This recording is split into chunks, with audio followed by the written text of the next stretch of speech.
Manipurgi urban local body kuntaret asi town amagi laifam thokpa masakta pukhatnabagidamak geographical information system GIS ta yumpham oiba master plan sem sabagi thabak paikhatpa hore haina Manipur lengaki chief town planner and Benjuna phongturagle wafam asi North AOC Rogailongi directorate complex ta leiba town planning department ta Tom TV ki staff reporter Sogaizam Gyanen amaso senior video journalist Posangbam Sarat Chandraga akhanana unaba amada magna phongdokhibani unaba adu da Benjuna hai Center na sponsor tauba scheme ama oiriba Amrut ki makhada Imphal ase class 1 ge town oina sakhangduna mamang chahi gi March thada Imphal gi master plan phongkhre square kilometer chamaga yankhai mathoina konba Imphal gi manungda missing lakh ama hena leiba maramna Imphal ase class 1 town gi manung chanbane hariba master plan ase India gi maming leiraba School of Planning and Architecture Bhopal na khwaidagi nauba technology amu oiriba GIS ta yumpham oiraga risk information yauna puthokpane master plan asi kumja lising ani nifu humdoi fauba chanagani amaromda missing lising kunmanga dagi yankhai faubagi manungda leiba Thobal Kakching Mayang Imphal Nambol amadi Lilong Thobal ase class 3 town gi manung chanba maramna Amrut 2.0 gi makhada master plan puthoknabagi thabak akanba mongda paikhatli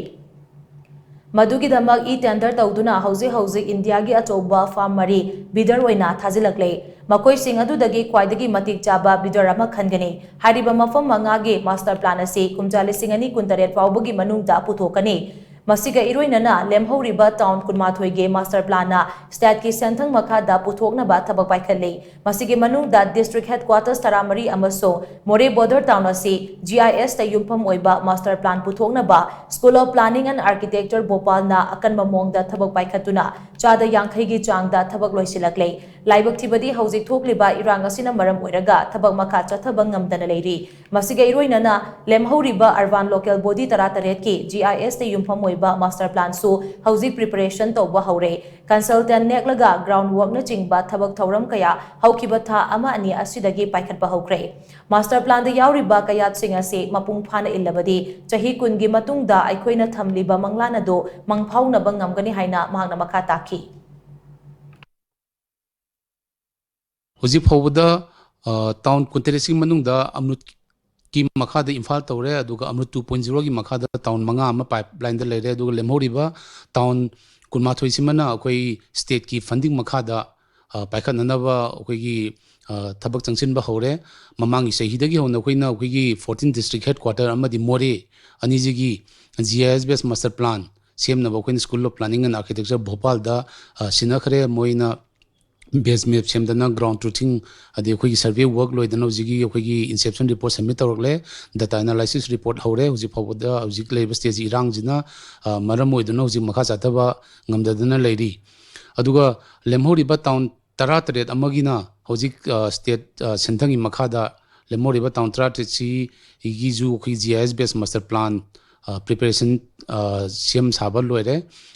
loire habadi khoi gi consultant nektana sigi groundwork hauba tha amani sujalai Unabatu da Benjuna Tom Tibida Makatana Hai Urban Local Body Kuntaret ki puthokadoriba master plan sing ase Manipur Town and Country Planning Act 1975 ki makhada puthokadabani maramaduna kanagumba myoi singna urban area da project natraga development work sing paikhatkadaba leirabadi mari leinaba municipal corporation dagi building permit hana lobiyo madugi matung paikhatkadoriba project ado master plan ga chunabra haibadu yengduna land use ki permit pigani karigumba master plan ki kayat ki wangmada project sing paikhalamba thoklabadi Manipur Town and Country Planning Act ki makhada chairak phangani hainasu en Benjuna makhata na phongdoki hokoi Imphal gi master plan GIS based master plan sabji gi mathangda koina hujik risk informed master plan haiduna ju draft stage ama propose tawkhre hoji public domain da akoi gi Manipur town planning department gi official website tpmanipur.mn.gov.in da draft copy submit tawraga lei mayang gi public opinion gi damakta public domain da thamjabani thani muki perachida kanagumana comment piningba khotpa adagi yaningdaba yauraga ju adugi kamni bibiraknabagi damada koina website da launch tawra thamjabani master plan gi akoina fongi basi Manipur Town and Country Planning Act 1975 Act sigi makha da phongjabani aduna kanagumba man master plan sibu violate to bidana ba koi town planning taraf tagi so appeal tawjari ngasagi state sida kanagumba party amana development work any construction khangdi any development work to matamda master plan ga confirm tawbra tawdabra haibasi building permits lobi raga masi loina check tobiu nadaragadi akoigi